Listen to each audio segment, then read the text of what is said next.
droits de l'homme. Une minute de silence, s'il vous plaît. Ce que je demanderai à tout le monde, s'il vous plaît. Pour nos deux citoyennes. Non, stop! S'il vous plaît. Attendons d'être reçus par monsieur le ministre Vanacker et de voir quelle sera sa réponse. Et après, vous ferez le tapage que vous voudrez. Mais maintenant, s'il vous plaît, je vous demande de rester calme. Et pourquoi?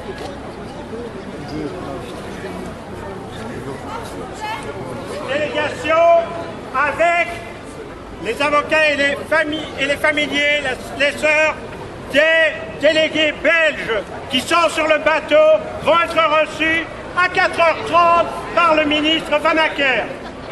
Nous vous ferons rapport dès après cette entrevue.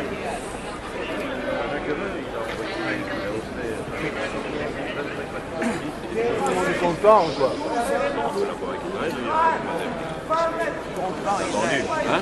Fermeture de l'ambassade israélienne! Fermeture de l'ambassade israélienne! Expulsion! Expulsion! Ça reste toujours de la rhétorique. C'est le problème de l'expulsion. Expulsion! Expulsion! Expulsion! Expulsion! Expulsion! Expulsion! Expulsion! Expulsion! Expulsion! Expulsion!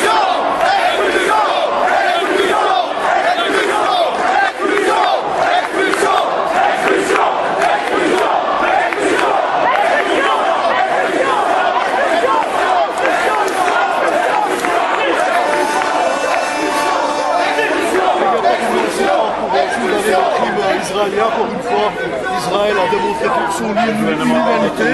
Vous avez tout simplement des personnes qui sont des humanitaires, qui allaient justement pour briser le blocus israélien, qui enferme 1,5 million de civils dans la bande de Gaza.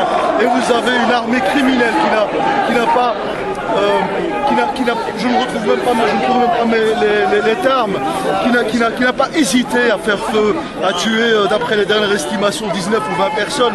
C'est une armée vraiment criminelle. Et moi, ce qui me scandalise totalement, c'est l'attitude du Parlement européen, c'est l'attitude de nos ministres. C'est-à-dire qu'Israël, il y a 2 semaines, a été accepté à l'OCDE. Et donc, on a reçu un blanc-seing du gouvernement belge et du Parlement européen. Et aujourd'hui, vous avez des communiqués de presse de tous les partis qui dénoncent l'agression en des termes très polis. C'est inacceptable, c'est honteux, c'est indigne. On ne peut pas parler par la suite des droits de l'homme, du respect des valeurs humaines. Où sont les parlementaires du MR qui nous font sans cesse la leçon de démocratie? Ils sont nulle part. Aujourd'hui, vous êtes avec ou contre les Palestiniens. Et l'attitude ce matin de l'armée israélienne et du gouvernement israélien sont ignominieuses, sont inadmissibles. C'est inacceptable ce qui s'est passé. Et j'attends un geste fort de notre gouvernement et un geste fort du Parlement européen également, en expulsant notamment l'ambassadeur d'Israël. Bien évidemment, ça ne va jamais se faire. Israël et l'Union européenne sont ensemble, ont la même politique. L'Union européenne participe avec Israël dans tout ce qui concerne les aspects économiques, militaires. Et donc aujourd'hui, on va voir si l'Union européenne défend des valeurs ou défend un business, le business de la mort. Bientôt, c'est les élections. Que peuvent faire les citoyens pour essayer de faire changer les choses? De quel parti européen qui pouvons nous faire confiance? Écoutez, c'est vrai, le 13 juin, des élections, alors il va falloir voter parce que lorsqu'on fait une analyse de la situation, tous les partis ont plus ou moins le même discours. Moi, je ne vais pas appeler à voter tel ou tel parti. Aujourd'hui, la chose est beaucoup plus...